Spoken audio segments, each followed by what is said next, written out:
இயேசுவின் ஜெயம். Praise Lord my dear brothers and sisters. இந்த நாளையும் ஆவியானவர் உணர்த்தின ஒரு காரியம், நம்மை சுற்றிலும் யார் இருக்கிறார்கள். ஆவியானவர் உணர்த்தின வசனம் சங்கீதங்களின் புஸ்தகம் அதிகாரம் 125 வசனம் 2. பர்வதங்கள் எருசலேமை சுற்றிலும் இருக்குமா போல் கர்த்தர் இது முதல் என்றென்றைக்கும் தம்முடைய ஜனத்தை சுற்றிலும் இருக்கிறார். As the mountains are round about Jerusalem, so the Lord is round about his people from henceforth even forever. Psalms chapter 125 verse 2. இந்த இடத்துல சங்கீதக்காரன் என்ன சொல்றாரு அப்படின்னு பார்த்தா, எருசலேம் நகரத்தை சுற்றிலும் அந்த மலைகள் இருக்கு. அதை போலவே தேவன் தம்முடைய ஜனங்களை, தன்னால் தெரிந்தெடுத்து கொள்ளப்பட்ட தன்னுடைய ஜனங்களை சுற்றிலும் இது முதல் டில் லாஸ்ட் வரைக்கும் அவர் இருப்பார் அப்படின்னு இந்த இடத்துல எழுதி இருக்கிறார். நம்ம கொஞ்சம் யோசித்து பார்க்கணும், இன்றைக்கு நம்ம ஒவ்வொருத்தரை சுற்றிலும் யார், எத்தகைய பீப்புள், யார் இருக்கிறாங்க அப்படின்னு நம்ம கொஞ்சம் திங்க் பண்ணி பார்க்கணும். நம்ம கொஞ்சம் யோசித்து பார்த்தா தெரியும். அதாவது ஒரு வீடு பார்க்குறவங்க எந்த இடத்துல பார்ப்பாங்க அப்படின்னா, தங்களோட ரிலேட்டிவ் இருக்கிற ஏரியாவை சூஸ் பண்ணுவாங்க முதல்ல. இன்னும் கூட பசங்க எல்லாம் வேலை செஞ்சுட்டு இருப்பாங்க ஒரு இடத்துல தங்கி. மேரேஜ் ஆக ஆக ஒவ்வொருத்தரும் எந்த ஏரியால வீடு பார்ப்பாங்க அப்படின்னா, தங்க கூட படிச்ச பசங்க எங்க அதிகமா இருக்காங்களோ அந்த ஏரியாவை சுத்திலும் அவங்க வீடு பார்ப்பாங்க. எதுக்கு அப்படின்னு கேட்டா, அவங்க சொல்ற காரியம், இந்த இடத்துல இருந்தாதான் நமக்கு ஏதாவது ஹெல்ப்னா ஈஸியா கிடைக்கும், அந்த இடத்துல இருந்தா ஒரு செக்யூரா ஃபீல் பண்றோம், ஒரு ஃபோன் பண்ணா போதும் இம்மிடியேட்டா நம்ம வந்துருவாங்க ஹெல்ப்புக்கு அப்படின்னு நிறைய பேர் சொல்றத நம்ம பார்த்திருப்போம். இங்க என்ன நடக்குது அப்படின்னா, எருசலேம் நகரத்தை சுற்றிலும் அங்க என்ன இருக்கான், மலைகள் இருக்கு. அப்படின்னா முதல்ல நம்மளுக்கு தெரியும், ஒரு மலைகளுக்கு நடுவுல ஒரு பட்டணம், ஒரு சிட்டி இருக்கு அப்படின்னா சீக்கிரத்துல யாரும் அந்த பட்டணத்துக்கு போக முடியாது. அதாவது எதிரிகள் அட்டாக் பண்ணணும் அப்படின்னா சீக்கிரத்துல அவங்க பிளான் பண்ணவே மாட்டாங்க. ஏன்னா இம்மீடியட்டா அவங்களுக்கு ஞாபகம் வர்றது அந்த சிட்டி கிடையாது, சுத்தி இருக்கிற மலை. இதை தாண்டி போறதுக்குள்ளே அவங்களோட மொத்த எனர்ஜியும் லாஸ் ஆயிடும். அவங்க படம் டோட்டலா வாஷ் அவுட் ஆன நிலைமைக்கு போய் தான் அந்த சிட்டியை அடைய முடியும். அப்படின்ற ஒரு சிச்சுவேஷன் இருந்தா யாராவது போவாங்களா? போக மாட்டாங்க. இதை போலதான் கர்த்தர் இன்னைக்கு நம்ம சுற்றி இருக்கிறார்.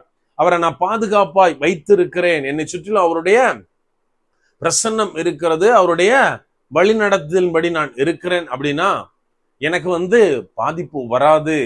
அப்படியே வந்தாலும் அதை தேவன் பார்த்து கொள்ளுவார். என்னை சுற்றிலும் எனக்கு அரணா இருக்கிற தேவன் அதை சந்தித்து விடுவார். இன்னொரு காரியம் எனக்கு ஞாபகம் வருது. நான் யூஜி படிக்கிறப்போ ஒரு ட்ரிப் போனோம். எங்க அப்படின்னா வெஸ்டர்ன் காட்ஸுக்கு பாபநாசம் பக்கத்துல மேலே ஏறி போனோம். அதாவது அவ்வளோ நேரம் டிராவல், வேன்ல டிராவல் பண்ணி போயிட்டு மறுபடியும் அத்தனை மணி நேரம் நாங்க மலை மேல நடக்கிறோம். நடந்தா அங்க நிறைய பீப்புள் பாக்குறோம். அங்க கொஞ்சம் கொஞ்சம் வில்லேஜ் அங்கங்க இருக்கு. அப்ப எங்களை கூட்டிட்டு போன கைடு சொல்றாரு, இந்த இடத்துல மக்கள் வாழ்றாங்க, ஆனா இவங்களை தவிர வேற நடமாட்டம் கிடையாது அப்படின்றாரு. அப்ப நாங்க கேட்டது, அதாவது ஒரு இவ்வளவு நேரம் நம்ம இவ்வளவு கஷ்டப்பட்டு டிராவல் பண்ணி வந்திருக்கோமே, இவங்களுக்கு ஏதாவது தேவை அப்படின்னா கீழே போகணுமே, அவங்க என்ன பண்ணுவாங்க? ஊருக்குள்ள போய் அவங்க பொருள் வாங்கணும் அப்படின்னா எவ்வளவு கஷ்டப்படுவாங்க, இது எப்படி பாசிபிள் அப்படின்னு நாங்க கேட்டதுக்கு அவர் சொன்ன காரியம், அவங்களுக்கு என்ன தேவையோ அதெல்லாம் இங்கேயே கிடைக்குது. மலையில அங்க இருக்க ஜனங்களுக்கு தேவையான எல்லாம் கிடைக்குது. அதாவது அங்க இருக்க வாட்டர் நாங்க குடிச்சோம், இதுவரைக்கும் இப்படி ஒரு டேஸ்டான ஒரு தண்ணி குடிச்சது கிடையாது. அப்படிப்பட்ட தண்ணியில தான் அவங்க குளிக்கவே செய்யறாங்க. நம்ம அதை குடிக்க கூட நம்மளுக்கு முடியாது. அந்த தண்ணியில தான் அவங்க குளிக்கிறாங்க. இன்னும் எல்லா காரியத்துக்கும், வீட்டு தேவைக்கு அந்த தண்ணியை யூஸ் பண்றாங்க. ஸோ இந்த போர்ஷனை நான் ரீட் பண்றப்ப எனக்கு அந்த ஞாபகம் வந்துச்சு. என்ன அப்படின்னா, மலைகளுக்குள்ள வாழ்றாங்க அப்படின்னா அவங்களுடைய தேவைகள் எல்லாம் அதன் மூலமாய் மலையில இருந்தே சந்திக்கப்படுது. இதே போலத்தான் நம்ம சுற்றி கர்த்தர் இருக்கிறார் அப்படின்னா, முதல்ல நான் பார்க்கிற காரியம் பாதுகாப்பு. அந்த பாதுகாப்பு அரணாய் கர்த்தர் என்னோடு இருக்கிறார். ரெண்டாவது காரியம், என்னுடைய தேவைகள் எல்லாம் எப்படி மலையில இருக்கவங்களுக்கு மலை மூலமாக சந்திக்கப்படுதோ அதே போல தேவன் என்னை சுற்றி இருக்கும்போது என் தேவைகள் எல்லாம் தேவனாலே சந்திக்கப்படும். இதுக்கு நம்ம செய்ய வேண்டிய ஒரே ஒரு காரியம், என்னை சுற்றிலும் இன்னைக்கு இருக்குது உலக ஜனங்களா, உலக நம்பிக்கைகளா, என்னை சார்ந்தவைகளா, என்னுடைய சுயத்தை சார்ந்ததா, அல்லது தேவனா அப்படின்றத நம்ம உறுதிப்படுத்திக்கணும்.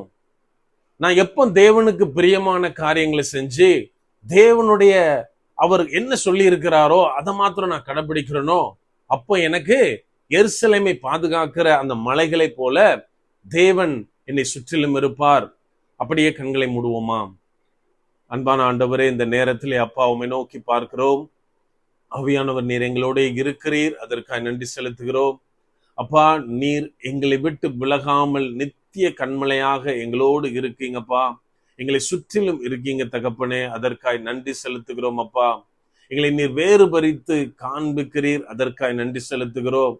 எந்த தீங்கும் எங்களை அணுகாதபடிக்கு எங்களை பாதுகாத்து வருகிறதற்காய் இந்த நேரத்துல நன்றி செலுத்துகிறோம். அப்பா, எங்கள் தேவைகளை யாவையும் சந்திக்கிற கர்த்தரை நாங்கள் அரணாக கொண்டிருக்கிறோம் தகப்பனே. அதை இந்த நேரத்தில் விசுவாசித்து அறிக்கையிடுகிறோம் தகப்பனே.